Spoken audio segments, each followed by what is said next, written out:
నాగర్ కర్నూలు జిల్లా కేంద్రంలో శ్రీ సీతారాముల కళ్యాణం సందర్భంగా మున్నూరు కాపు సంఘం ఆధ్వర్యంలో అన్నప్రసాద వితరణ కార్యక్రమం. జిల్లా కేంద్రంలో శ్రీ సీతారామస్వామి దేవాలయంలో రాములవారి కళ్యాణం సందర్భంగా దేవాలయం వద్ద సీతారాముల కళ్యాణం అనంతరం టీటీడీ ఫంక్షన్ హాల్లో మున్నూరు కాపు సంఘం ఆధ్వర్యంలో అన్నప్రసాద పంపిణీ జరిగింది. ఈ కార్యక్రమం మున్నూరు కాపు కుటుంబ సభ్యులు విరాళాలతో గత సంవత్సరం నుండి అన్నప్రసాద కార్యక్రమాన్ని మున్నూరు కాపు సంఘం ఆధ్వర్యంలో నిర్వహించడం జరుగుతుందని కమిటీ సభ్యులు తెలియజేశారు. అలాగే ఈ సంవత్సరం 6,500 మంది భక్తులకు అన్నప్రసాదం ఏర్పాటు చేస్తున్నట్లు మున్నూరు కాపు సంఘం సభ్యులు తెలిపారు. ఈ కార్యక్రమానికి ముఖ్య అతిథిగా నాగర్ కర్నూలు శాసనసభ్యులు కూచుకుల రాజేష్ రెడ్డి, ఆయన సత్యమణి సరిత మరియు ఎమ్మెల్సీ కూచుకుల దామోదర్ రెడ్డి పాల్గొని భక్తులకు అన్నప్రసాదం అందించడం జరిగింది. ప్రతి సంవత్సరం రాములవారి కళ్యాణం సందర్భంగా మున్నూరు కాపు కుటుంబ సభ్యుల ఆధ్వర్యంలో అన్నప్రసాద కార్యక్రమం నిర్వహించుకుంటామని కమిటీ సభ్యులు తెలియజేశారు.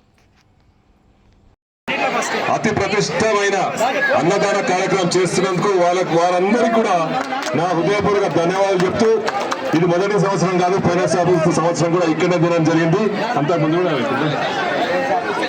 కాబట్టి వారు చేస్తున్న ఈ యొక్క మంచి పనికి రాముల వారు వారి అందరికీ ఆశీర్వదించాలని మనసారా కోరుకుంటూ, ఈ యొక్క ప్రత్యేక అన్నదానము ప్రతి సంవత్సరం ఇలానే చేసుకుంటూ పోవాలని, వారికి రాముల వారు ధైర్యం ఇవ్వాలని మనసారా కోరుకుంటూ మరొకసారి ఈ అవకాశం ఇచ్చిన మున్నూరు కాపు సంఘం వారందరూ కూడా ధన్యవాదాలు తెలుపుతూ, ఈ శ్రీరామనవమి శుభాకాంక్షలు మరొకసారి తెలుపుకుంటూ ధన్యవాదాలు.